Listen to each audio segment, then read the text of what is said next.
नई तकनीक ने सोना उपजाया, उन्नत बीज से जादू है छाया।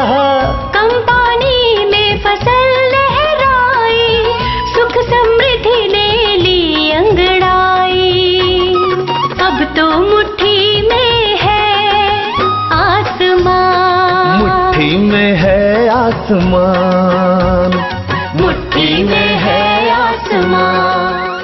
नमस्कार किसान भाई और बहनों। दोस्तों, मुट्ठी में है आसमान पत्रिका की इस कड़ी में आपका एक बार फिर स्वागत है। हम सब जानते हैं कि हमारी इस पत्रिका में दिखाई जा रही नई तकनीक, अनुसंधान केंद्र और नई खेती के बारे में जानकर किसान भाई बहन अपने जीवन को बेहतरी की ओर ले जा रहे हैं। तो दोस्तों, आज की कड़ी के पहले भाग में हम बात करेंगे संरक्षण कृषि की।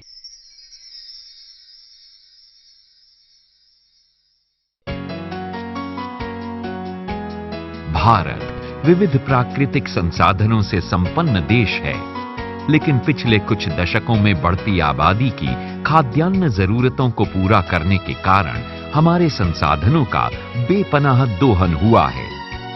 आज आवश्यकता इस बात की है कि हम प्राकृतिक संसाधनों को संरक्षित करने वाली कृषि पद्धतियों, यंत्रों एवं तकनीकों का प्रयोग करके उत्पादकता लाभ के साथ साथ कृषि को टिकाऊ बनाएं और वातावरण को सुरक्षित रखें।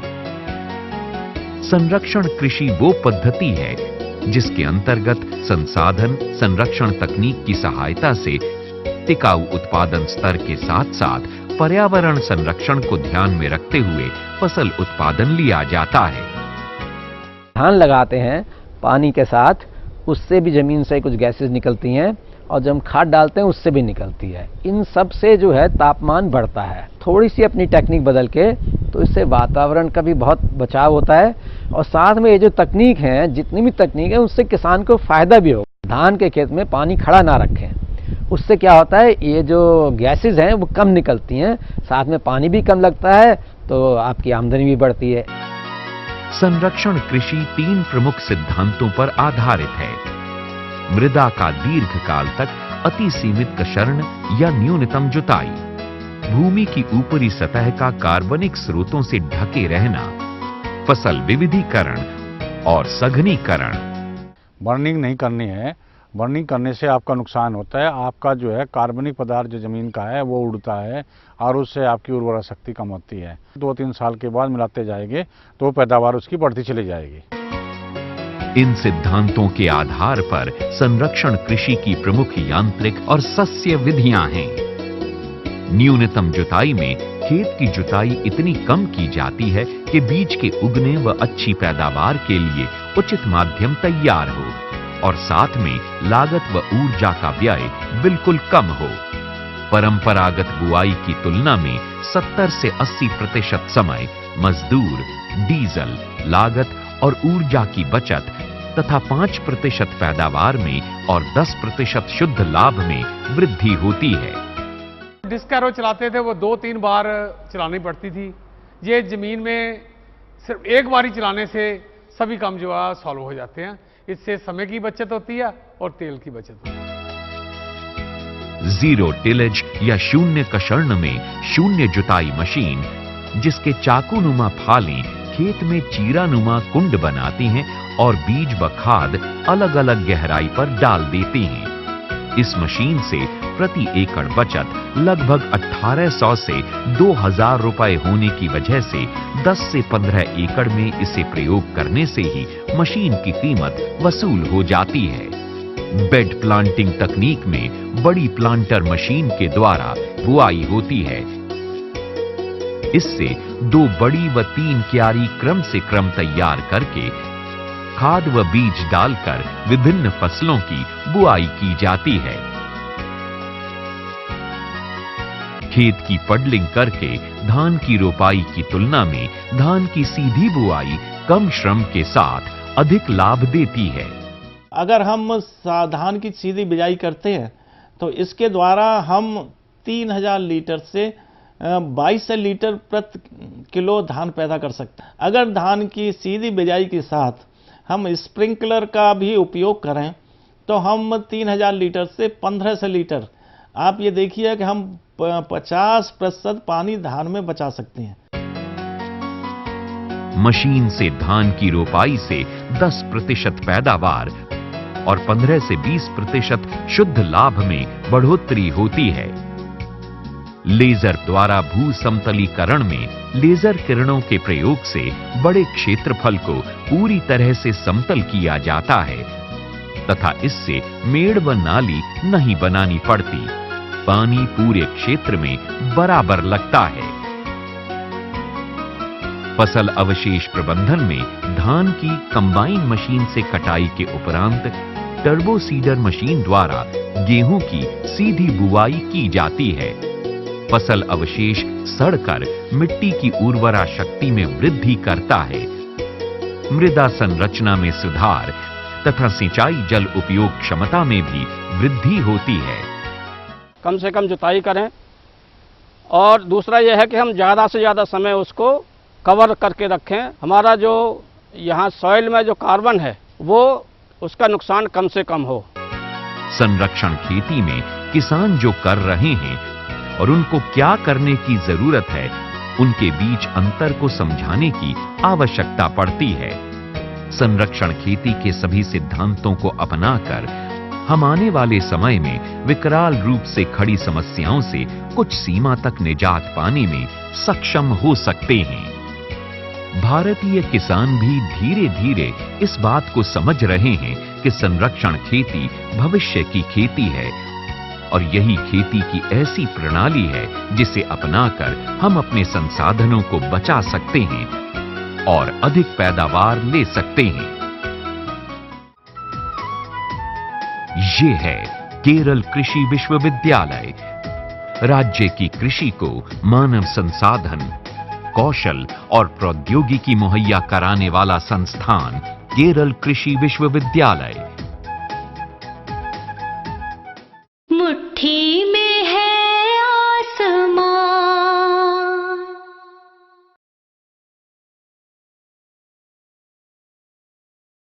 मुट्ठी में है आसमान। दोस्तों, कृषि विश्वविद्यालय हमारे देश की कृषि को कैसे नई ऊंचाइयों तक पहुंचा रहे हैं, ये तो हम सब जानते ही हैं। मानव संसाधन, कौशल और तकनीक से कैसे कृषि का विकास किया जाता है और ये सब इन्हीं विश्वविद्यालयों में ही सिखाया जाता है। ऐसा ही एक विश्वविद्यालय है केरल एग्रीकल्चर यूनिवर्सिटी।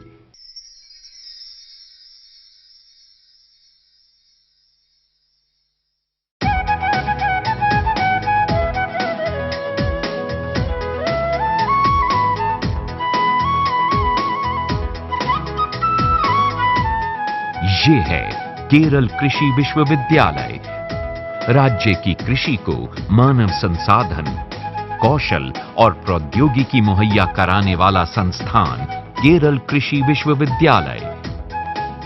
फसल उत्पादन, वानिकी, जल और जमीन से जुड़ी नई तकनीक के क्षेत्र में शिक्षा और अनुसंधान का काम करता है केरल कृषि विश्वविद्यालय। केरल कृषि विश्वविद्यालय कृषि संकाय, वानिकी संकाय, कृषि अभियांत्रिकी और प्रौद्योगिकी संकाय और मत्स्य पालन संकाय के जरिए शिक्षा और अनुसंधान के कार्यों में जुटा हुआ है। विश्वविद्यालय कृषि की आगामी पीढ़ी को तैयार कर रहा है और इसके लिए विश्वविद्यालय 4 पाठ्यक्रम चला रहा है जिससे युवा कृषि के क्षेत्र में बेहतर काम कर सकें। केरल मसाले, वृक्षारोपण और सब्जियों के उत्पादन में एक महत्वपूर्ण राज्य है। केरल विश्वविद्यालय 1972 में अस्तित्व में आया। ये किसानों और प्रौद्योगिकियों की नई किस्मों को विकसित करने में मदद करता है और उन्हें बढ़ावा देता है। हम राज्य में कृषि छात्रों को स्नातकोत्तर स्तर तक शिक्षा देते हैं। ये ही नहीं बल्कि किसानों को और विस्तार कार्यकर्ताओं को विभिन्न समय और जगहों पर उनको पूर्ण जानकारी देने के लिए भी प्रशिक्षण देते हैं। वेल्लयानी में स्नातक और स्नातकोत्तर शिक्षा के केंद्र के रूप में कृषि कॉलेज को 1955 में स्थापित किया गया। कृषि अनुसंधान और शिक्षा के लिए भारत में शीर्ष पायदान संस्थानों में से एक के रूप में माना जाता है। बागानी फसलें और मसाला विभाग प्रबंधन, प्रसंस्करण और फसलों के मूल्य संवर्धन पर आधुनिक ज्ञान प्रदान करने के अलावा वृक्षारोपण, फसलों, मसालों और औषधीय पौधों पर अनुसंधान कार्यक्रम चला रहा है। केरल की एक पहचान नारियल भी है। यहाँ प्रचुर मात्रा में नारियल पैदा होता है। केरल में नारियल और नारियल पर आधारित कृषि के विकास के लिए विकसित कृषि तकनीक दोमट मिट्टी वाले क्षेत्र में नारियल के पौधों के संरक्षण, पौधों की प्रजातियों और पोषण से जुड़े प्रयोग किए जाते हैं। नारियल के हाइब्रिड बीजों के साथ साथ किसानों को नारियल उत्पादन से जुड़ी टेक्नोलॉजी के उपयोग की जानकारी भी दी जाती है। हमने लाल दोमट मिट्टी में नारियल की खेती की सभी कृषि तकनीक को मानकीकृत किया है। वास्तव में यह केंद्र 1963 में शुरू किया गया था और नारियल की खेती में 50 से अधिक वर्षों से काम कर रहा है। हमने नारियल की जैविक खेती के लिए 2 सिफारिशें की हैं। हमने अपने शोध से पता लगाया है कि 7.6 गुणा 7.6 मीटर नारियल के पौधे के बीच का अंतराल खेती के लिए उत्तम है। नारियल के पौधे के बीच में मुख्य रूप से केले की खेती करना बहुत उपयोगी है। मधुमक्खी पालन कृषि की एक उपयोगी सहायक गतिविधि है, लेकिन फिर भी डंक विहीन मधुमक्खी के छत्ते की कल्पना करना आसान नहीं है। लेकिन केरल कृषि विश्वविद्यालय की इकाई इस परियोजना पर कार्य कर रही है ताकि अधिक से अधिक लोग मधुमक्खी पालन को अपना सकें। मधुमक्खी पर एक अखिल भारतीय समन्वित अनुसंधान परियोजना 1994 में वेल्लयानी में शुरू की गई। हमने अध्ययनों के माध्यम से पता लगाया है कि परागण से विभिन्न कृषि और बागवानी फसलों में 20 से 40% उपज में बढ़ोतरी होती है। इसका किसानों के बीच प्रदर्शन भी किया गया। निश्चित रूप से हमने उपज और फसल वृद्धि और खाद्य सुरक्षा को संबोधित किया है। किसानों के लिए कीटनाशकों की जरूरत भी एक बड़ी जरूरत है। केरल कृषि विश्वविद्यालय कीटनाशक अवशेषों पर अहम अनुसंधान कर रहा है। फसलों में कीटनाशकों के अवशेष और पर्यावरण और उसके प्रबंधन की निगरानी, कीटनाशकों के निर्माण में नैनो टेक्नोलॉजी का इस्तेमाल और कीटनाशक प्रतिरोध और उसके प्रबंधन जैसे कार्यों में मसरूफ है। इसका मकसद यही है कि किसानों को सही कीटनाशक मिल सकें और वे उनका बेहतर इस्तेमाल कर सकें। हमारा प्रयास है कि कैसे किसानों को कीटनाशकों के विवेकपूर्ण प्रयोग से अवगत कराया जाए और उन्हें जागरूक करना कि कीटनाशक के आवेदन के बाद प्रतीक्षा अवधि में इंतजार करें। कीटनाशकों के आवेदन के क्रम, विभिन्न फलों और सब्जियों पर सही कीटनाशकों के प्रयोग आदि पहलुओं पर प्रशिक्षण भी किसानों को दिया जाता है।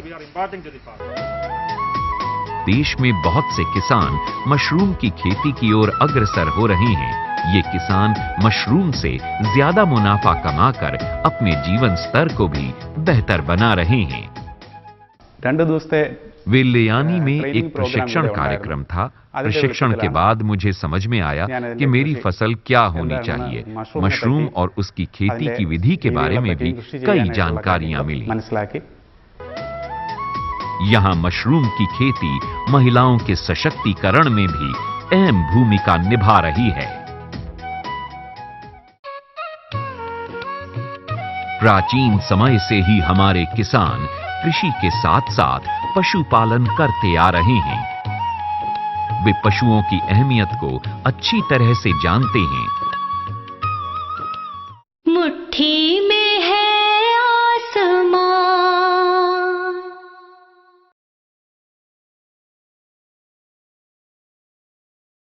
मुट्ठी में है आसमान।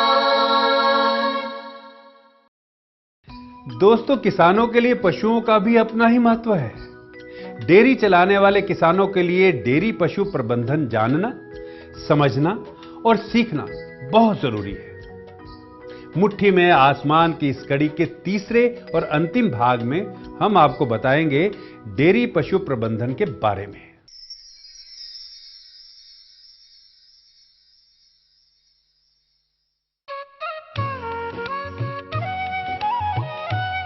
प्राचीन समय से ही हमारे किसान कृषि के साथ साथ पशुपालन करते आ रहे हैं। वे पशुओं की अहमियत को अच्छी तरह से जानते हैं। वे ये भी जानते हैं कि यही पशु उनका सबसे पहला दोस्त रहा है। सिर्फ बैलों की जोड़ी ही नहीं, गाय, भैंस, बकरी और अन्य पशुओं को किसान पालता आया है। किसानों को इससे न केवल अपने परिवार के लिए ही दूध मिलता है, बल्कि इसके और भी कई फायदे हैं। उन्हें कृषि कार्यों के लिए बैल मिलते हैं और खेती के लिए उपजाऊ खाद भी मिलती है। कृषि का कोई भी उत्पाद बेकार नहीं होता था। लेकिन अब परिस्थितियां बदल चुकी हैं। कृषि के कार्य मशीनों द्वारा किए जा रहे हैं और पशुपालन अब एक व्यवसाय का रूप ले चुका है। बकरियां व्यावसायिक तौर पे पालते हैं तो उसमें हमें कई सारी चीज़ों का ध्यान रखना पड़ता है, जैसे कि बीमारी और उनका रखरखाव, हमें किस तरीके से जो है अपने मतलब बाड़ों का प्रबंधन करना है, वो सारी चीज़ें प्रशिक्षण में सिखाई जाती हैं, जो कि बहुत यूजफुल है।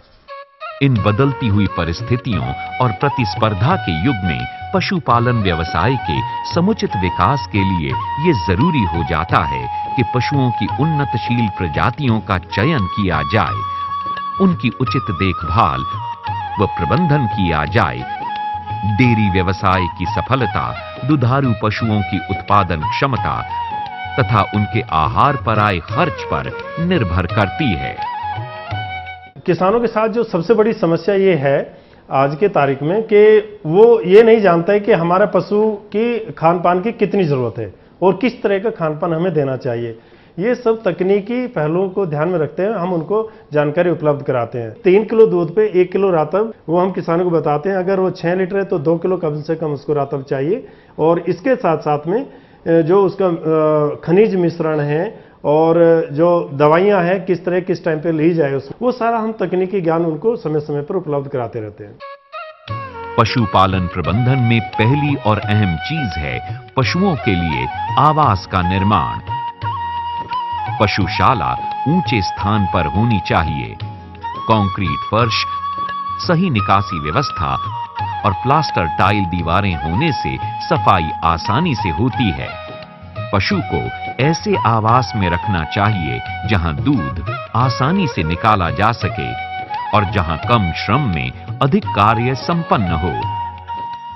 अच्छे आवास में देखिए हम जो बात करते हैं कि उसके अंदर जो तापमान है कि वो बढ़नी नहीं चाहिए। उसका जो तापमान है कंफर्टेबल जो 20 से 25 डिग्री सेंटीग्रेड उतना रहना चाहिए। हवा है उसका आदान प्रदान बड़ा अच्छा रहना चाहिए और पशु जो है वो सही रहे। पशुओं को पंखे भी लगाए जा सकते हैं, शावर लगा के भी काम चलाया जा सकता है। उनकी जो वृद्धि है, उनका जो पोषण है वो सुचारू रूप से चलता रहे।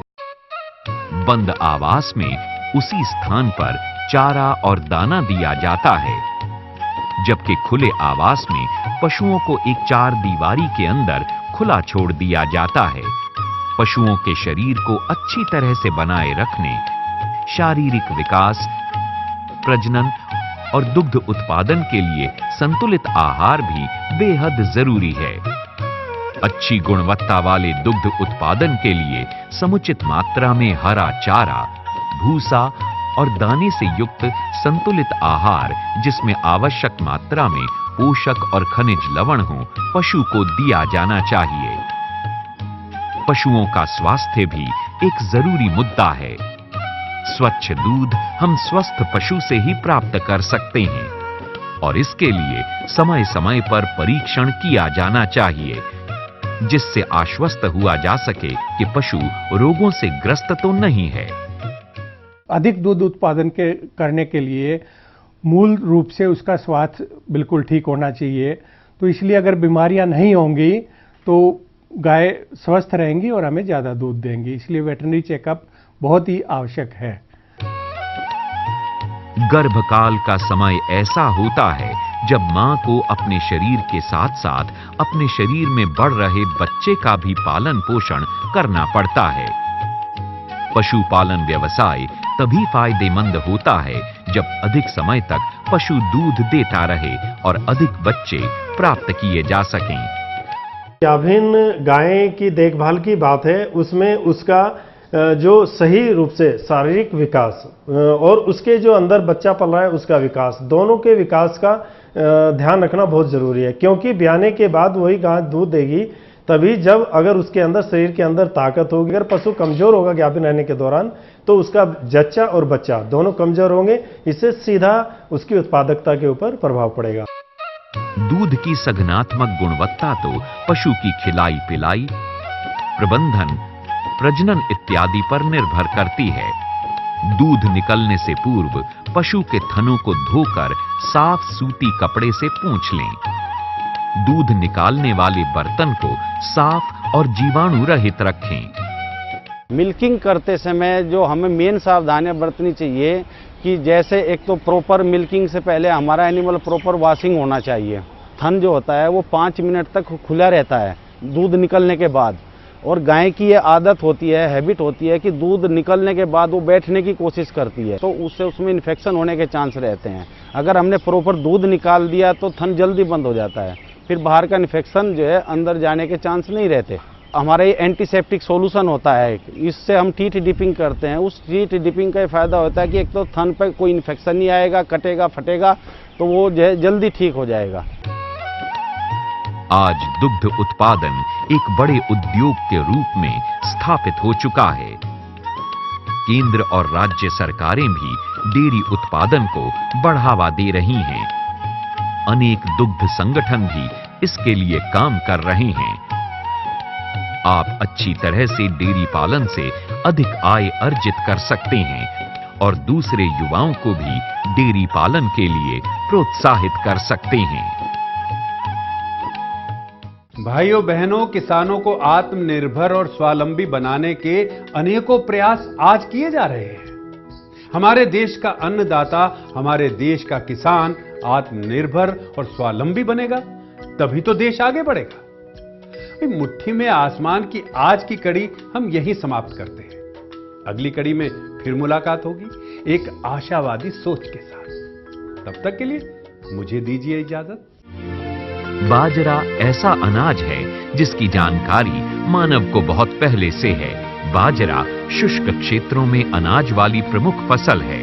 कम पानी और कम समय में अच्छी फसल, अधिक चारा, ठोस मजबूत लंबे सिट्टे और बड़े बड़े दाने, ये सारी खूबियां बाजरा में हैं।